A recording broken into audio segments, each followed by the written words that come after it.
Tu sais, pour regarder, pour regarder même les gens les gens qui sont métis là. Quand Jésus dit, par exemple, qu'il sera difficile pour un riche d'entrer dans le royaume là, il faut essayer de relativiser ça. Quand quelqu'un est, quand quelqu'un est beau ou bien quand quelqu'un est belle, en quoi est-ce que cette personne-là est riche?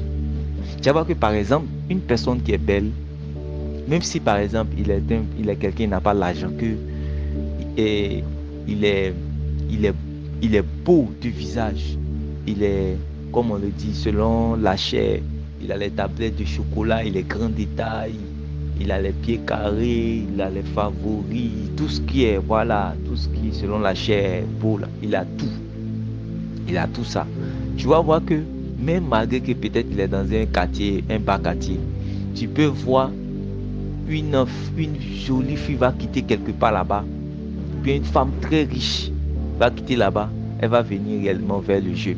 Pourquoi? Parce que le jeune là est riche quelque part. En fait, il a une richesse quelque part, une richesse quelque part. Donc, quand le Seigneur dit que il sera riche, il sera difficile pour un riche d'entrer dans le royaume de Dieu, le Seigneur parle de la richesse en argent, c'est-à-dire que la personne là, c'est-à-dire qu'en bien matériel, en argent, tout ça là, et financièrement, cette personne-là est aisée. Comprends? Mais le Seigneur dit que ça sera difficile pour lui. Pourquoi? Parce qu'il s'attache à cette richesse. Voilà. Il s'attache à cette richesse. C'est cette richesse-là qui le fait, ce riche-là en question. Donc, il faut imaginer maintenant quand quelqu'un est, je peux dire, métis, dans un environnement où c'est rare de trouver par exemple les métis. Donc c'est quelqu'un qui va facilement mettre en exergue sa beauté. Pour lui qui est une richesse, il va mettre réellement en exergue, il va vouloir faire sortir cela, il va vouloir qu'on le remarque, il va vouloir que quand il passe, tout le monde le regarde. Si c'est une femme, elle va vouloir mettre réellement, c'est-à-dire que les parties qui vont attirer, pour que réellement elle affirme sa personnalité. Tu comprends? Elle affirme vraiment sa personnalité en elle-même. Voilà, ça sera difficile pour cette personne-là de renoncer. Sinon, on dira que par exemple, c'est du gâchis. Tu as vu le dimanche passé là, il y a une soeur qui a rendu son témoignage. Elle a dit que voilà, elle marche réellement, elle a commencé à s'efforcer à marcher dans les voies du Seigneur en réellement se sanctifiant dans l'esprit et puis même dans son corps. Et les gens de sa famille ont commencé à la persécuter pour lui dire que toi, tu as une belle forme comme ça là. Tu caches ça réellement dans robe. Tu caches ça dans robe. Pourquoi réellement tu ne portes pas réellement les pantalons serrés aussi pour qu'on puisse voir tes formes? Et ils ont été directs même pour qu'on puisse voir ton postérieur, ces genre de choses là. Tu vois? Donc, c'est pour cela que par exemple, il y a des femmes qui disent que bon, moi là, je n'ai pas l'argent, mais moi là seulement là, ma forme là, ça va me donner l'homme le plus riche. Parce que la personne se dit que voici sa richesse qui se trouve dans sa forme. Tu vois, non? Voilà. Donc quand c'est comme ça, c'est difficile pour cette personne-là aussi. Dans un aspect, c'est difficile pour entrer parce qu'il va falloir que cette personne-là renonce. C'est pour ça le côté de l'idolâtrie là, c'est trop profond. Voilà, c'est trop profond. La dernière fois, j'avais fait un post que j'ai mis même sur le groupe où j'ai dit que la beauté c'est une bonne chose, c'est pas quelque chose, ça vient de Dieu. Mais le diable du moins va utiliser ta beauté puisqu'il sait que réellement, si tu commences à contempler ta beauté toi-même, tu commences à t'aimer toi-même, tu commences à te chérir comme, tu risques de finir comme Lucifer qui s'est contemplé lui-même. C'est Dieu qui lui avait donné cette beauté. Ça ne venait pas du diable, c'est Dieu qui lui avait donné. Mais réellement, son cœur là a commencé à se tourner pour contempler sa beauté. Et c'est là, parce qu'il va trouver qu'il est riche dans sa beauté, mais il n'est pas riche parce que c'est Dieu qui l'a donné, qui lui a donné. Tu comprends cela? Il ne va pas préparer réellement son cœur. Il va pervertir cela. C'est comme ça. Il était au milieu des pierres étincelantes. Il était revêtu de plusieurs pierres. Il brillait. Ouais, il brillait. Et on dit à cause de sa beauté. À cause de sa beauté. Pourtant, la beauté là, ça venait de Dieu. Mais il dit à cause de sa beauté. Et beaucoup réellement, la richesse que les gens ont, puis on les appelle les hommes riches, ça vient de qui? C'est Dieu. On dit c'est Dieu qui a donné la richesse aux hommes. Voilà. Il a dit, c'est lui dans les proverbes, il dit, j'ai créé, Dieu fait toutes choses. Il a créé le pauvre et il a créé le riche et les deux se rencontrent. Proverbe 22, verset 2. Donc, si la terre ici, là, il y a des gens, jusqu'à ce que le Seigneur Jésus vienne, il s'est dit qu'il y a des gens qu'on va trouver qui sont pauvres, il y a des gens qu'on va trouver qui sont riches. Le Seigneur Dieu dit que c'est lui qui les a fait, selon Proverbe chapitre 2. Et puis c'est un livre de Job. C'est un passage du moins de Job. Donc les deux se rencontrent. C'est pour cela que le Seigneur Jésus a dit que vous aurez toujours les pauvres parmi vous. Je ne dis pas cela pour que réellement on puisse, c'est-à-dire que magnifier ou aspirer à la pauvreté. Non. Même là, ce qui Dieu veut que réellement nous soyons certes dans le contentement, mais Dieu veut pouvoir à nos besoins. Voilà, donc la pauvreté n'est pas quelque chose, c'est pas une excellence, c'est pas une vertu. Voilà, mais Dieu dit, lui là, c'est lui qui a fait le pauvre et c'est lui qui a fait le riche. Donc ça veut dire que sur la terre, il y a des gens qui sont riches. Ok, maintenant il dit, les riches là, lui, en les regardant, c'est lui qui les a fait, non? Il dit que eux, ils s'attachent à leurs richesses. Maintenant, les hommes peuvent être riches sur plusieurs domaines. Puisque, par exemple, lui, sa richesse, ça, c'est sa beauté. C'est quelqu'un, je prends un exemple, c'est un métis, joli garçon, cheveux wave, ou bien jolis cheveux qui tombent, tu vois. Si tu vois les gens, quand on leur dit, par exemple, tu es devenu chrétien, il faut que tu te coiffes bien. Non, il ne peut pas accepter parce que c'est une coiffure qu'il a fait là. Par exemple, s'il a fait son chignon, ça va avec sa beauté, ça s'arrange avec ça et ça a attiré beaucoup de personnes vers lui. Donc, il ne peut pas renoncer réellement à ça. Tu comprends? Il ne peut pas. C'est ça qui est sa valeur, c'est ça qui est sa richesse. C'est pour cela qu'on doit bien vérifier nos cœurs. Quand le Seigneur parle de ce qu'on appelle la vanité ou ce qu'on appelle l'idolâtrie, c'est ça. Si quelqu'un ne renonce pas à lui-même, il ne pourra pas. Il ne peut pas rentrer réellement dans le royaume. Il ne peut pas rentrer dans le royaume. Il ne peut pas être réellement appelé disciple. Les gens suivaient le Seigneur, mais arrivé à ce moment, le Seigneur s'est arrêté. Il a dit, si quelqu'un veut me suivre, qu'il renonce réellement à lui-même. Moi, je t'avais parlé aussi avant. Arrivé à un certain moment, j'avais commencé à soulever poids. Donc, moi, comme je ne suis pas, comment on appelle ça, je ne suis pas en forme. Je suis un peu fin, voilà. J'ai une forme fine. Donc, quand j'ai commencé à soulever poids, les choses ont commencé à sortir, tout ça là. Mais non, mon poids a commencé à avoir en forme de mannequin façon, tout, à cause du poids que je soulevais là. Et puis, après, j'ai commencé à me laver avec les savons, tout ça là. Donc, j'ai commencé réellement encore à briller comme on le dit. Mais quand je suis venu dans le Seigneur, c'est d'abord mon cœur. C'est-à-dire que l'évangile est rentré d'abord dans mon cœur. Mais tout de suite dans le début de ma foi, ma forme n'a pas changé. Et puis, comment on appelle ça même, mon teint n'a pas changé.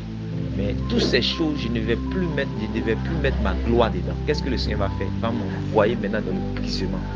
Ce qu'on appelle la croix dans la Bible, il y a deux aspects. Il y a la croix en tant que le bois sur lequel le Seigneur Jésus est mort, qu'on appelle l'œuvre de la croix, c'est-à-dire sa souffrance, sa mort, son ensevelissement et sa résurrection. Ça, on appelle ça la croix. Maintenant, le Seigneur Jésus lui-même, pendant son message, disait que celui qui ne porte pas sa croix, donc il parle d'une croix que lui, il donne en fait à ceux qui vont le suivre. Ça n'a rien à voir avec lui, sa croix que lui doit porter pour ton salut. Maintenant, il y a une autre croix que lui te donne. C'est-à-dire que là, tu vas,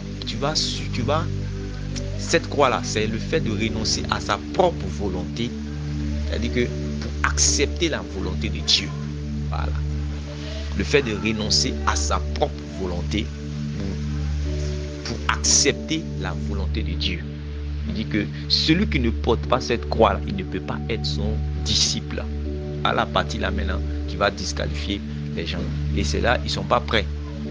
Donc, c'est à partir de ce moment que tu vas renoncer à toi-même pour accepter le brisement de Dieu.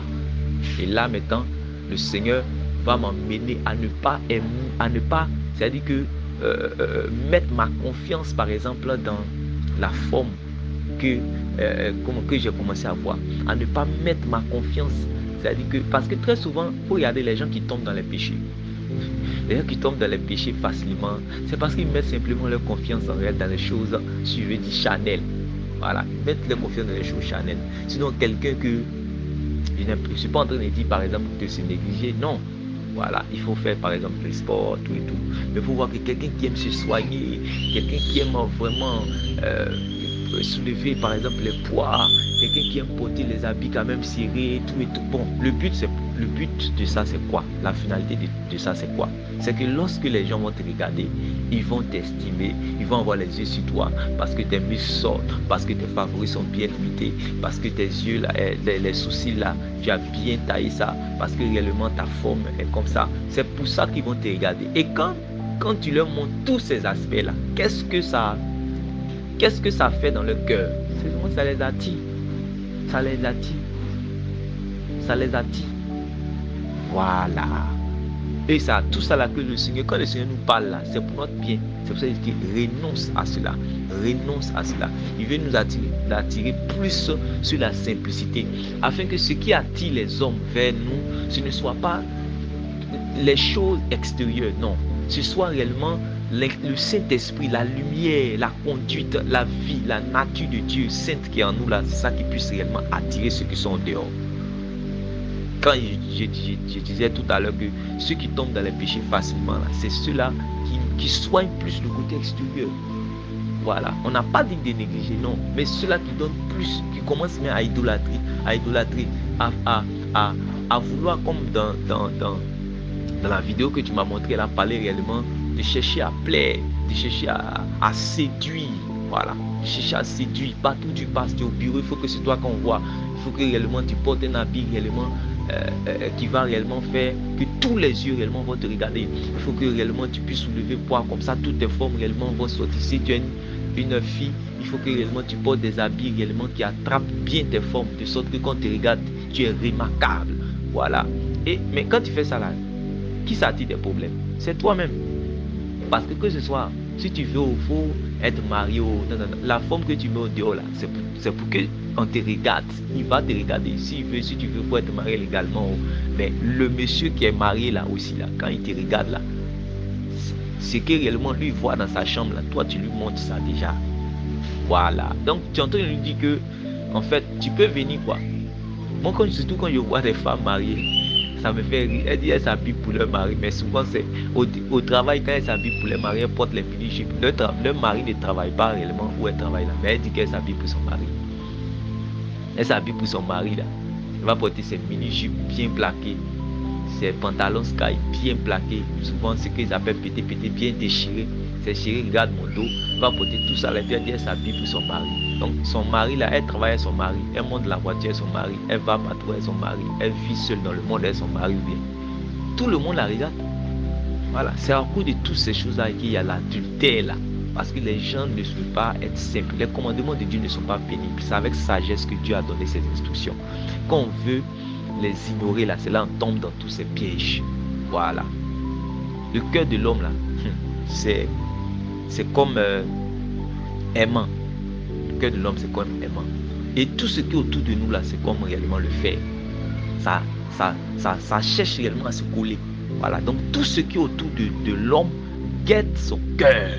Tout ce qui est autour de l'homme guette son cœur. Tout ce qui est autour de l'homme cherche à rentrer dans son cœur. C'est pour ça qu'il veille sur ton cœur, puisque toute chose, car de lui découle les sources de la vie. Parce que si ton cœur est souillé, la lumière qui est en toi réellement va s'éteindre. On dit veille à ce que la lumière qui est en toi ne soit pas éteinte. Parce que si la lumière qui est en toi est éteinte, tu seras dans les ténèbres. Les gens veulent s'habiller pour qu'on leur dise waouh, tu es canon. Waouh, tu es une bombe. La jeune fille en question qui avait mis le truc là en statue que j'ai regardé dernièrement, les choses là. Voici les qualificatifs que les gens lui accordaient. On dit non, tu es une bombe. Voilà, tu es une bombe. Mais quand on te dit que toi, une sainte femme, une soi-disant prédicatrice ou bien prophétesse, etc. Et on te dit que tu es une bombe. Comment on peut dire à Marie de Magdala, tu es une bombe. Comment on peut dire à, comment on appelle ça, Ruth, tu es une bombe. Comment on peut dire à Évodie, Saint-Tiche, tu es une bombe. Comment on peut dire à Marthe, tu es une bombe. Tu es canon, hein. Voilà, tu es canon, hein, tu es sexy. Hein. Dès qu'on te dit ça, ça veut dire que réellement, tu ne fais pas partie du peuple saint de Dieu. C'est en train de te démarquer, en fait. C'est la séduction. On ne peut pas te donner d'attribuer des qualificatifs de la séduction, du mensonge, de la tromperie. Pourquoi on va te... Ou bien des qualificatifs de la mort. Dis, waouh, tu l'as dit, comment on appelle ça? tu es une bombe, hein? Ouais, tu es canon. Regarde toutes les expressions. Avec ta forme revolver, ouais, tu es sexy, hein? Tout ça là, c'est-à-dire que ce sont des attributs réellement de la mort. On ne peut pas dire cela à une fille qui se réclame d'être la fille de Sarah. On ne peut pas dire cela. Les gens vont lutter, comment la parole de Dieu les attend devant. La parole de Dieu les attend devant. Les gens ne savent pas pourquoi le Seigneur Jésus leur demande réellement de marcher de l'écouter. Il a dit, pourquoi m'appelez-vous Seigneur, Seigneur, ne faites-vous pas ce que je dis. Voilà. C'est ce qui va réellement causer la perte de plusieurs. Ils ont déjà invoqué le nom du Seigneur, ils sont déjà passés dans les eaux, mais ils ne veulent pas mettre en pratique la parole de Dieu. Regardez ce que Paul a dit dans 1 Corinthiens chapitre 7, verset 1 là-bas. Il dit d'achever notre sanctification, de glorifier Dieu dans notre esprit et dans notre corps.